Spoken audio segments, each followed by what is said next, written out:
Bien, pues muchas gracias, Celia. Ya habéis visto que ha tenido que hacer un esfuerzo realmente para la cantidad de información que nos ha transmitido en 40 minutos que tenía, podernosla transmitir, ¿no? Con lo cual enlazo con lo siguiente, que sepáis, que seáis conscientes, que estamos grabando las sesiones, las conferencias, con lo cual luego en casa tranquilamente podéis repasarlo.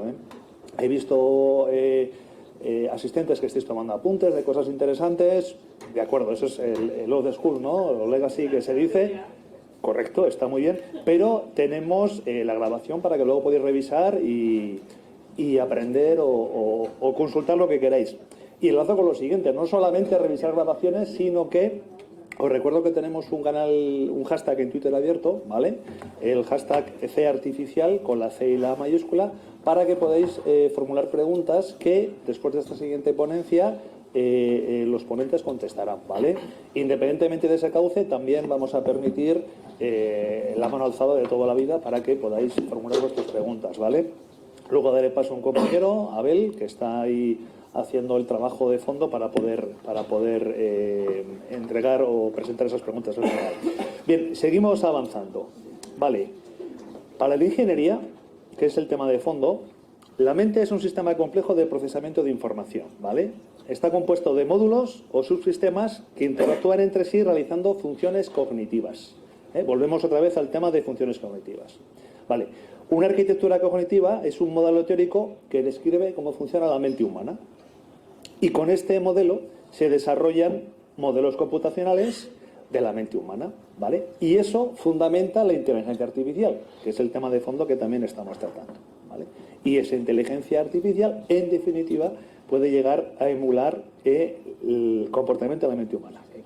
Vale, ¿cuántas arquitecturas cognitivas hay? Yo hace poco hice un estudio, me salieron 70 y seguimos subiendo. Cada arquitectura cognitiva tiene unas características. Entre ellas, una importante, la que acabamos de citar y hemos citado también anteriormente, la arquitectura Transformer, ¿vale? Que también se considera un modelo de Machine Learning, ¿no?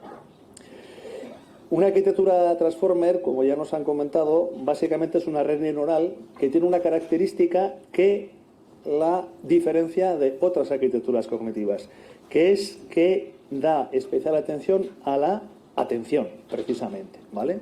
Cuando una arquitectura Transformer tiene que procesar cierta cantidad de información, centra el foco en un determinado punto y no hace, digamos, el procesamiento general sin ese foco de atención. Pero tened en cuenta que si tenemos que tratar de temas de la conciencia, también hay otras arquitecturas que emulan otras características muy importantes, como son la percepción general, la actuación, la memoria, el razonamiento, la experiencia subjetiva, que también se llama qualia, antes lo hablamos, la interacción, la motivación, la imaginación. Todos esos aspectos son a tratar y, sobre todo, muy importante, la integración de los datos. Con una arquitectura Transformer yo voy a poder emular un foco de atención, o bien sea el procesamiento del lenguaje natural, o bien sea en visión artificial, y con otras arquitecturas consigo otras características. Si consigo integrar todo esto, puedo acercarme a un modelo de conciencia. ¿Todo esto para qué vale? Pues porque nuestro siguiente ponente nos va a hablar sobre arquitecturas Transformer, concretamente sobre casos de uso de NLP. Para ello contamos con Darío Pascual Morales. Él es ingeniero informático también, aquí somos plétora, los ingenieros informáticos, es senior en el Departamento de Arquitectura e Innovación de Inteligencia Artificial en SDG Group y es el promotor de Databricks La Rioja. Os dejo ya con él, que os va a explicar este tema. ¿Hablamos en...? Tendrás que conmutar con Windows P, ¿puede ser? Dale Windows P y dale a... Eso es. Duplicado. Correcto. Y ahora tienes que contar hasta 5. No, duplicado. Duplicado es lo mismo que aquí. Vale. Un segundo. Hay que contar hasta 5. 1. ¿Hemos dicho 1? 2. Un momento.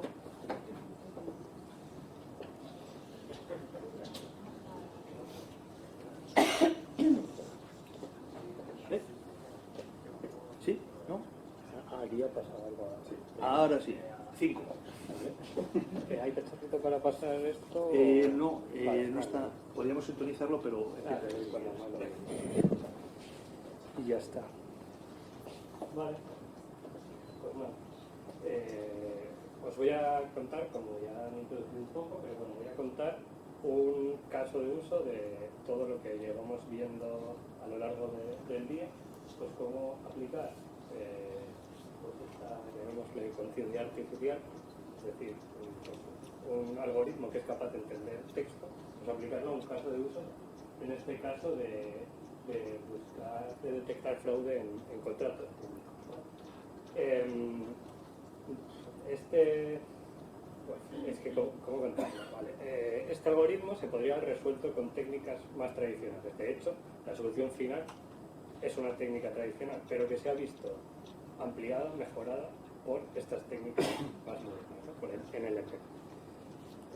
Vale, aquí tengo una presentación mía, pero nunca me he presentado. O sea, como han dicho, soy licenciado aquí en la Universidad de La Rioja. Hice un máster de Data Science en la Universidad de Granada.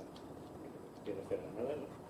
Y nada, pues también soy promotor de Database La Rioja, que es otra comunidad de datos aquí, que luego haré un poco de spam al final para que os unáis y podáis venir a otras charlas. Hablar un poco de la compañía de la que vengo, de BSG. Somos más de 1.700 empleados en el mundo, una multinacional que tiene más de 25 años de trayectoria. Nos dedicamos a los datos desde su preparación, transformación, la analítica, que es más la parte que me dedico yo, como a visualización, creación de cuadros de mando, dashboards, hay muchos equipos distintos.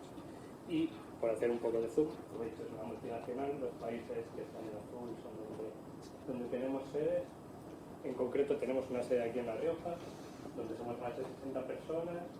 Atendemos a más de 120 clientes con esas personas y nada, tenemos una oficina local que nos sirve como sitio de reunión. No vamos siempre a oficinas, trabajamos de forma flexible desde el COVID y todo esto, ya sabéis que han cambiado un montón las cosas, pero bueno, tenemos ese sitio que donde nos podemos reunir y podemos hablar de lo que sea. Y nada, pues para no hablar más de mi libro, os voy a contar esto. Quería poner un poco en contexto esto de la conciencia artificial. Yo no había oído el término antes y dije, voy a investigar un poco, ¿no? Y tiene, así leyendo cositas y tal, y que había como 3 pilares, que muy bien hilado el track, ¿no?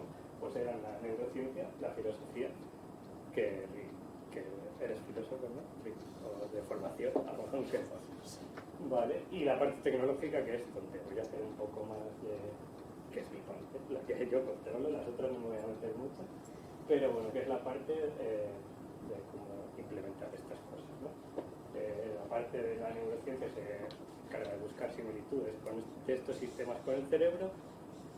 La filosófica que está un poco ahí el debate, ¿no? De la ética de todas estas cosas, si realmente estamos generando cosas nuevas o está basado en otras cosas. Creo que Ricardo ha dicho antes que si realmente estamos generando conciencia, pues no lo sé, veremos. Desde el punto de vista tecnológico, estos grandes modelos de Machine Learning se conocen como Foundation Models. Son modelos enormes, entrenados con millones de datos, con millones de hiperparámetros, como ha comentado Celia antes. Esto se conoce como modelos fundacionales, ¿no? En castellano.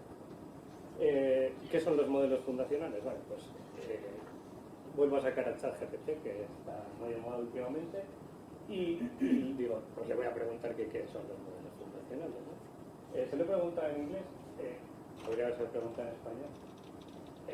Este modelo entiende muy bien el contexto, le he intentado hacer la pregunta enrevesada y tal, lo entiende súper bien, o sea, funciona muy bien el contexto y puedes mantener una conversación en función de lo que le has preguntado en otras preguntas. Pero realmente la respuesta la has generado de cero. Pues voy a poner el ejemplo, pues es que me ha puesto lo mismo que la Wikipedia. O sea, lo ha parafraseado un poquito, pero el primer párrafo es igual.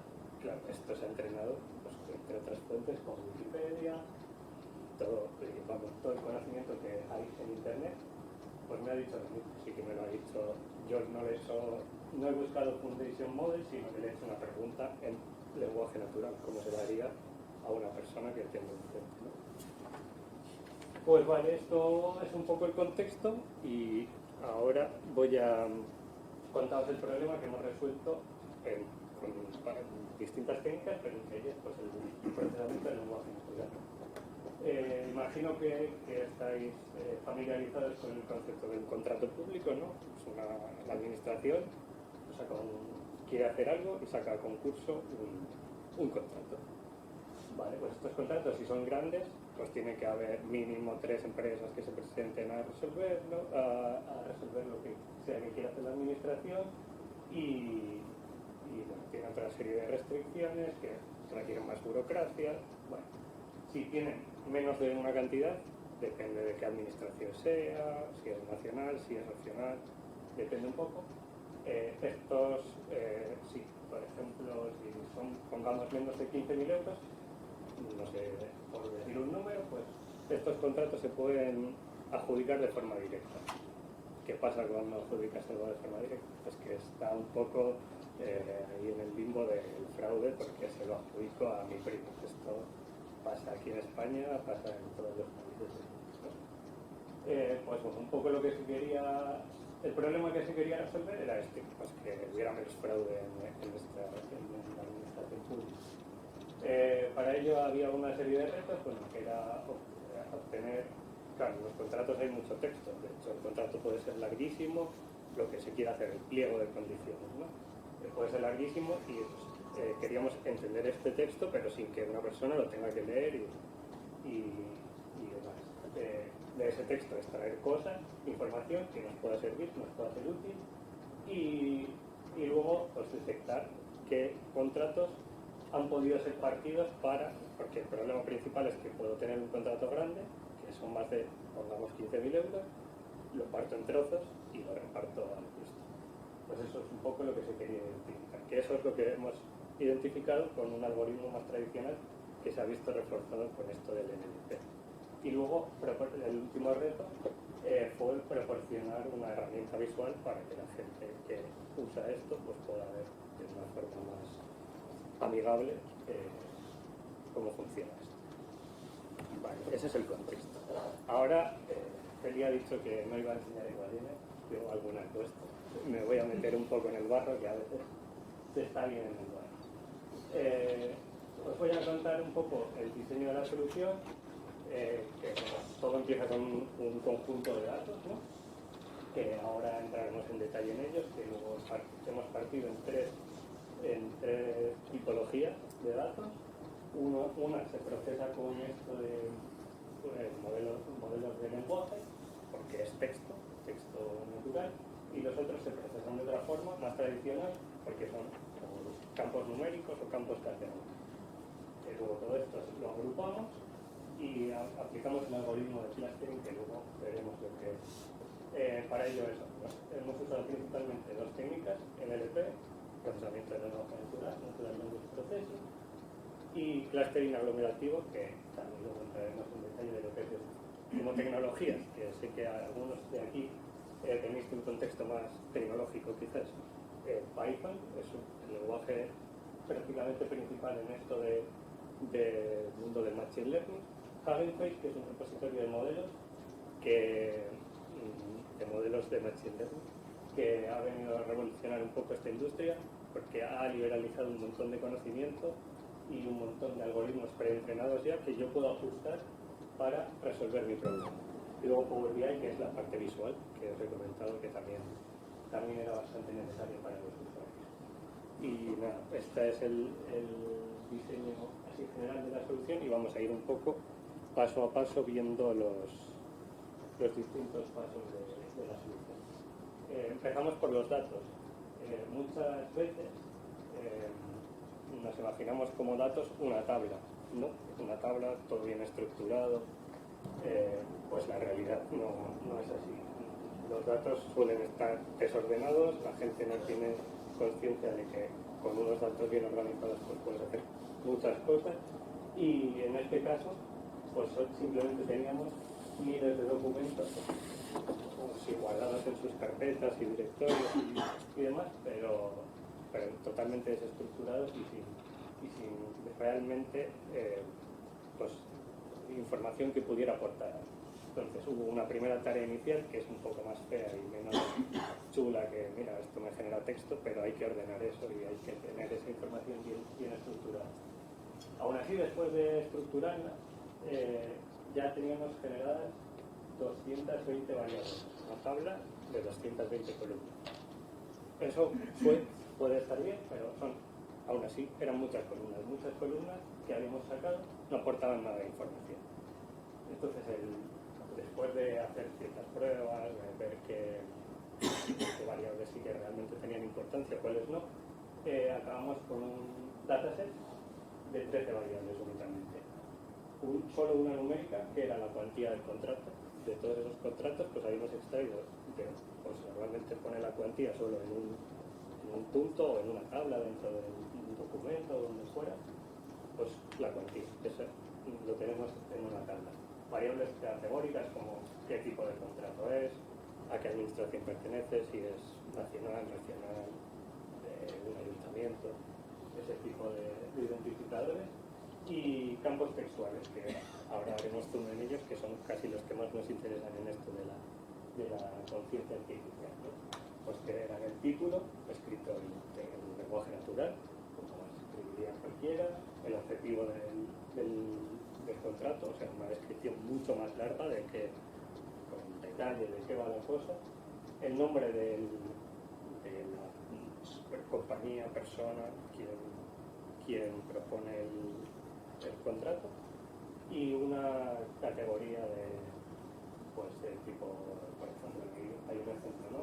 Pues que si esto es un contrato para poner muebles en una universidad, por ejemplo, o para limpieza de la universidad, o para lo que fuera, la categoría.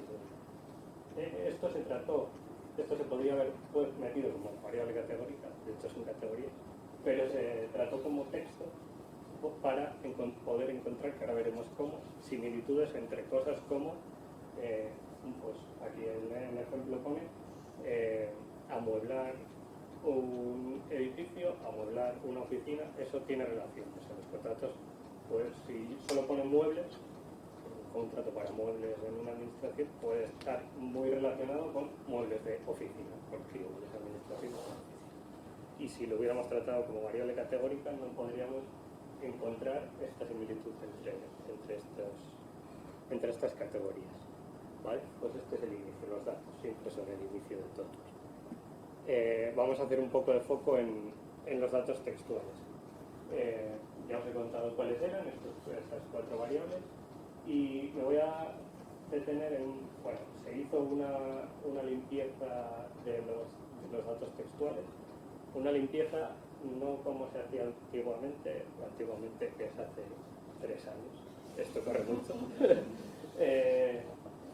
que antes el tratamiento de campos de texto requería mucho, antes de los modelos que ha contado Celia antes, requería mucho preprocesamiento, quitar stopwords, que se llaman, pues que son estos conectores, palabras que no aportan mucho en el significado de la frase y las puedes quitar, y se sigue entendiendo, o más o menos se sigue entendiendo, y solo se hizo, en este caso, una limpieza digamos, de ajuste del texto, es decir, había textos que estaban, pues, típico, te aparece un tabulador, porque el texto está tabulado, pues el tabulador no aporta nada.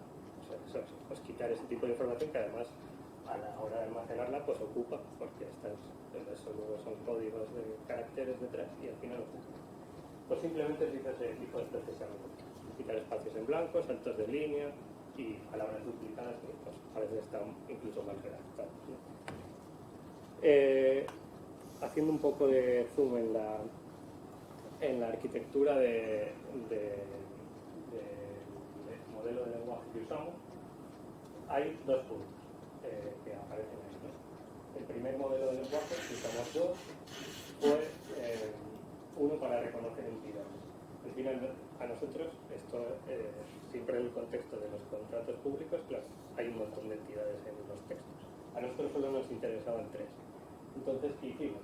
Coger una arquitectura, que también he comentado Celia antes, que es Roberta, que originalmente fue propuesta por Facebook, y ajustarla a nuestro problema. Nosotros queríamos algo genérico de estas arquitecturas, como ChatGPT, por ejemplo, al que le hemos hecho la pregunta antes, suelen ser algoritmos que resuelven problemas genéricos.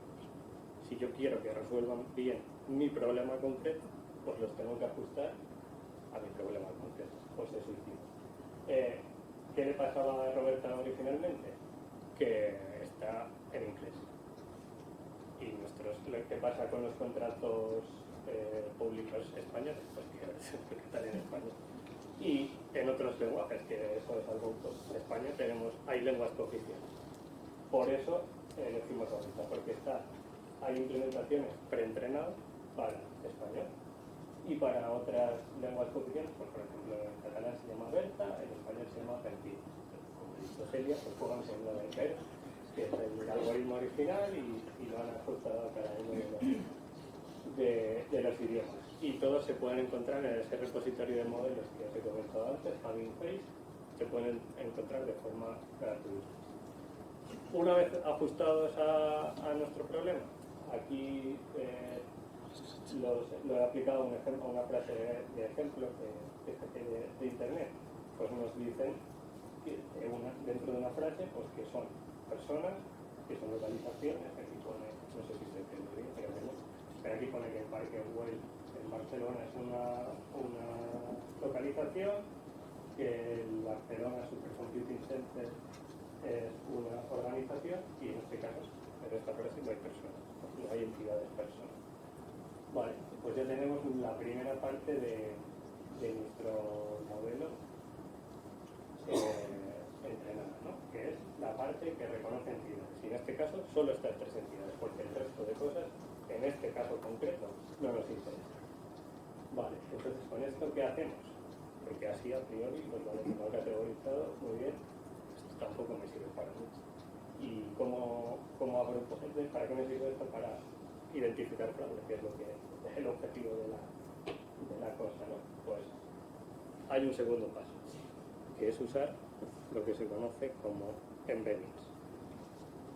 Los embeddings son representaciones numéricas de frases o de palabras. En este caso queremos aplicar embeddings a cada una de estas entidades que hemos recuperado anteriormente. Es decir, yo me quedaría con esto anterior, pues el hoy voy a visitar, eso no me interesa. Yo solo me quedo pues con la location, la localización, que es el Parque Güell. Pues por ejemplo, a eso le podría aplicar un embedding para compararlo con otro tipo de palabras, a ver si tienen similitud, que es lo que yo quiero identificar, que sean palabras parecidas. Lo vamos a ver con un ejemplo que he pintado ahí. Bueno, probamos varios embeddings de estos preentrenados. Al final nos quedamos con este primero, que también está público en Hugging Face, este repositorio. Y al final nos quedamos con este, pues un poco por lo mismo que con el anterior, porque está entrenado, ahí lo veis, en 109 lenguajes, entre los cuales estaba el español y las lenguas cooficiales de España, que nos hacían falta. Entonces, he puesto aquí un ejemplo del inglés, y para que se entienda un poco cómo funciona esto de los embeddings. Vimos aquí tres frases muy cortas, que una es what is your age, how old are you y how are you. Vale, las dos últimas, how old are you y how are you, comparten todas las palabras menos una, pero no tienen nada que ver en cuanto a significado. O sea, si yo las comparo, son prácticamente la misma frase, pero no tienen nada que ver. Y what is your age y how old are you significan lo mismo, estamos preguntando la misma cosa, pero no comparten ninguna palabra. Entonces, con un modelo de lenguaje, este en concreto, somos capaces de ver cuánto se parecen a nivel de significado estas cosas. Y lo hace bien, o sea, me dice que las dos primeras tienen un alto una alta probabilidad de significar lo mismo. En cambio, la última es una probabilidad muy baja. ¿Vale? Y ya aquí tenemos algo muy importante, una representación numérica de las frases, ¿no? De las palabras y de las entidades, que es un poco el objetivo, porque al final muchos de los algoritmos lo que entienden es números, ¿no? Esto luego se representa de forma, que decía que era un poco pequeñito, pero bueno, se representa de forma vectorial y aquí vemos como realmente las dos primeras frases están muy cerca en el espacio, es decir, que se parecen, y la última, a pesar de que tiene casi las mismas palabras que la otra, pues está lejos. Y eso es que no se parecen, ¿no? Vale, esto se llama similitud semántica, o semantic similitude, ¿vale? Aquí están las ecuaciones, qué bonitas. Estamos ahora en el gráfico general de la solución, estamos aquí, casi abajo del todo, donde ya tenemos unos pesos, unos números que podemos meter en alguna fórmula, en esta, y calcular una distancia final entre estas entidades, ¿no? Vale, pues nada, como he dicho antes, había algo que no he hecho zoom porque creo que no iba con el track. Este es en los campos categóricos y numéricos, tampoco he hablado mucho de ellos, pero también entraron en el modelo y hacen falta. Los campos numéricos se trataron con esta fórmula, la distancia que usamos para las variables categóricas y numéricas se llama distancia de Bowler, si lo queréis buscar, tampoco voy a entrar mucho en ello, pero es esta la fórmula de la distancia de Bowler, y esta distancia permite comparar esas variables categóricas y numéricas que se procesan de forma distinta con estos otras dos fórmulas que tampoco voy a entrar en ello. Vale, entonces ya tenemos un número para representar las variables numéricas, otro para las variables categóricas y el de antes, que era para el texto. ¿Vale? Esto lo tengo que meter en otra fórmula para calcular una distancia conjunta de cómo están relacionadas todas estas variables que estoy usando. Esta fórmula la hicimos nosotros, vimos que intentamos ver qué se ajustaba mejor al problema y al final esta era la formulación que acabamos haciendo. Ahí deja el detalle, pero tampoco voy a entrar en ello. Esto al final, en el cuadrito verde donde pone distancia final, eso es un número. ¿Y cuánto se parece? Y luego el objetivo va a ser coger esos números e intentar agruparlos a ver si los contratos en realidad se parecen o no. Y para ver si los contratos se parecen o no, vamos a la última pieza del dibujo, que es el clustering. ¿Vale? No sé si estáis familiarizados con el concepto de clustering, pero un clustering es un algoritmo no supervisado que nos ayuda a agrupar conceptos en grupos. ¿Por qué el clustering que utilizamos aquí no es un clustering normal? Y es un clustering jerárquico cooperativo. ¿Vale? Con un clustering normal, he puesto ahí algún otro algoritmo de clustering, Camille, VideoScan. Lo que queremos hacer es, yo no sé a qué grupo pertenece cada cosa y las quiero agrupar por similitud. Por ejemplo, tengo un grupo de contratos públicos de limpieza, un grupo de contratos públicos de, no sé, universidades, lo que sea. Los agrupo en clústeres. Pero es que aquí ya sabía a qué pertenece cada contrato. Eso no nos interesa. Nos interesa saber si un contrato está cercano al otro para ver si lo han partido en trozos y saber si es seguro. Entonces, ¿cómo funciona este clustering jerárquico aglomerativo? Lo explico con este ejemplo. Cada contrato, imaginaos que cada contrato está representado por un punto, al principio está solo, su clúster es el mismo. Yo defino un umbral y voy agrupando todos aquellos puntos que están cerca sin sobrepasar ese umbral. Es decir, si esto es, por ejemplo, como digo, la distancia máxima que permito entre contratos es 0,5. Al final estamos comparando números. La distancia máxima es 0,5. Pues si están más cerca del 0,5, los agrupo. con su contrato más cercano. Que este, por ejemplo, que se ha quedado ahí solo, está más lejos de todos y no está a 0,5 de nada, pues es que se queda solo en su clúster, es el mismo. De hecho, algo positivo o sea, si no hubiera mucho fraude en la administración, que no sé si lo hay, algo lo ideal sería que todos los contratos estuvieran solos en su único clúster. Y aquí, de hecho, con las pruebas que hicimos, el 95% de los contratos se quedaron solos en su clúster.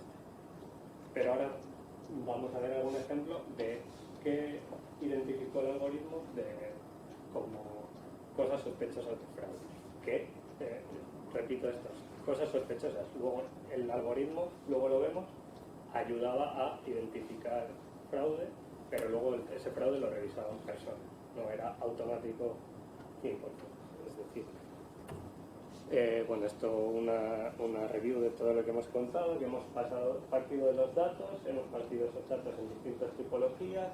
Por un lado procesamos el texto con modelos de lenguaje, por otro lado los números y las variables categóricas, las juntamos y las intentamos unir en grupos. ¿Vale? Categorización de los clústeres.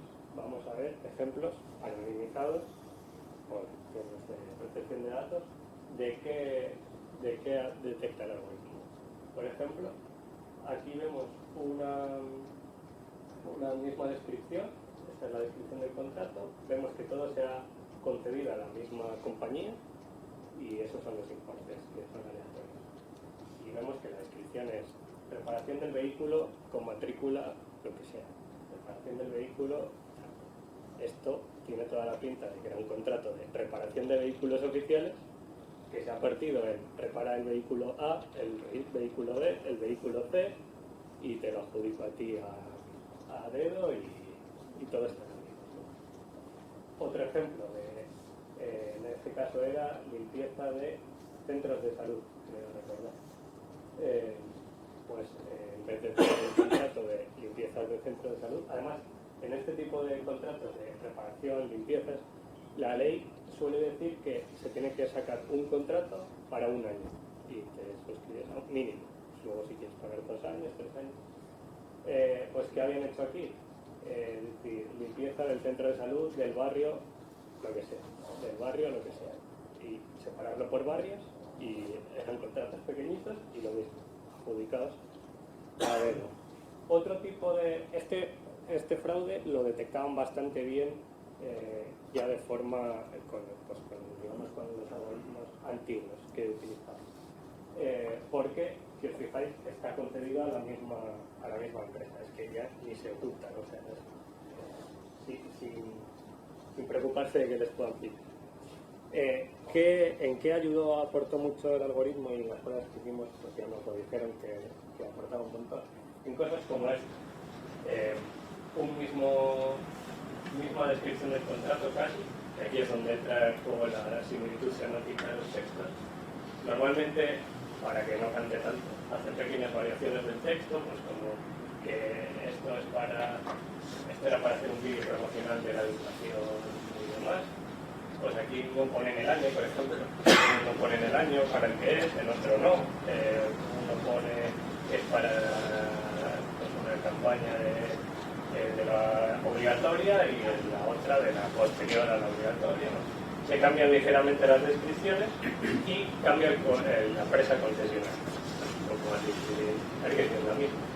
Pero es que luego ibas a ver estas empresas concesionarias que son inventadas, pero ibas a mirarlas y resulta que pertenecen a la misma persona. Vale. Pues tenía pinta de que de nuevo se habían partido los contratos para adjudicarlos. Lo mismo con el servicio de aguas de edificios públicos o rehabilitación de fachadas de acusamientos, por ejemplo. Pues se adjudicaban empresas distintas, pero luego resulta que pertenecen a la misma persona o al mismo grupo de fondos. Esto no lo identificaban antes y con el nuevo algoritmo sí a ver si se ve un poco en la siguiente. Bueno, esto como conclusiones, ¿no?, del proyecto. Los desafíos a los que nos habíamos enfrentado al principio pues quedaron todos resueltos, y aquí un poco del análisis de los resultados. Como decía, uno de los objetivos era tener un buen grado de aceptación con las cosas que ellos hacían para identificar fraude, es decir, que lo que ya identificaban como fraude, pues nosotros también identificáramos, que son estos casos que también identificábamos, y como añadido, pues detectábamos casos nuevos que no estos otros casos, cosas que no se detectaban antes de forma tan sencilla. Sí se acababan detectando, pero quizá pues, años después, porque al final hay muchos contratos que revisar. De hecho, ahí se ven los tiempos de utilización. Mejoramos unos 10% los tiempos de una persona que se dedica 93 días a auditar un contrato adjudicado a pasar a menos de 3 días. Es porque mira solo los que tienen más probabilidad de ser fraude. Entonces, como mejoras, pues hemos automatizado estos procesos de detección de fraudes y la posibilidad de priorizar casos que son más susceptibles de ser fraude. Y todo esto, pues, como si chascarrillo, se acabó haciendo pues con un cuadro de mando que listaba todos los contratos, los podías ordenar por probabilidad de fraude, veías el fraude histórico en ese tipo de contratos, un poco visualizaciones que iban pidiendo a la gente que se dedica a hacer esto, que esta no es mi parte, entonces no me voy a meter mucho. Vale, pues esto al final es lo que acaba viendo el usuario final, ¿no? Aquí hay una lista, o sea, el tema del fraude ya está acabado, ¿no? O sea, y os voy a contar, aquí he puesto una lista de proyectos en los que hemos trabajado con tanto NLP o con Machine Learning en general, para que veáis que no es algo únicamente de la industria, en este caso la industria de la administración, pero que se aplica en un montón de industrias, como energía, telecomunicaciones, farmacéuticas, bancas, seguros, porque pues como empresa de seguros, por ejemplo, también le interesa identificar fraude, que también se hace fraude en los seguros. Pero bueno, estos son ejemplos de proyectos que hemos ido haciendo en la compañía de distintas cosas, no voy a parar en todos ellos, porque no daría tiempo. Os he dicho que al final iba a haber una parte un poco de esto. De hecho, tengo un proyecto personal y lo voy a explicar un poco. Yo soy aficionado a la escalada, ¿no? Y un día estaba entrenando. Esto es una aplicación que se usa para entrenar. Esto es una tabla donde están las presas colocadas con las que tienes que subir. No, tampoco tiene mucha dificultad. Y estaba entrenando un día y dije, esto es susceptible de tener una aplicación que genere nuevas rutas, digamos. Y dije, pues esto tendrá una API. Y efectivamente la tenía para consumir estos datos, ¿no? Y dije, explorando el API, había 15.000 rutas ya subidas. Y dije, bueno, ¿15.000 son suficientes? Pues no, porque en realidad sí, pero vamos a generar más. Y nada, dije, pues esto, me bajé todos esos datos, los fui procesando y bueno, pues a través de NLP, porque al final estas rutas pues son coordenadas, que son texto, pues digo, pues puedo generar nuevo texto a partir de ahí, que serán otras coordenadas, que luego yo devuelvo a ese sistema de coordenadas y las escribo. Esto se puede hacer. No voy a entrar mucho más en detalle porque puede ser que sea una futura charla para otros eventos, entrando en el detalle de esta cosa, pero sí que es cierto que sí que genera nuevas rutas, pero hay que entrenar en las restricciones que hay que ponerle, porque, por ejemplo, estas dos presas marcadas en verde es la salida, donde empieza la ruta. Como en algunas de las rutas generadas me ponía la salida de Madrid. Y esto está a 4 metros del suelo, no llego hasta allí, y la llegada aquí abajo, que entonces en la cocina ya llegó. Hay que entrenarle esas restricciones, hacerlo bien. Y ya, Pues esto sería todo. Tengo un poco de spam de Datavirs y Python La Rioja, que son dos comunidades locales de las que hablamos de estas cosas, otras cosas, del mundo de los datos, del desarrollo en Python. Esos son los canales de comunicación, que son los grupos de Telegram. Si os queréis unir, luego os los dejo ahí para que los escaneéis y nada más. Eso sería todo.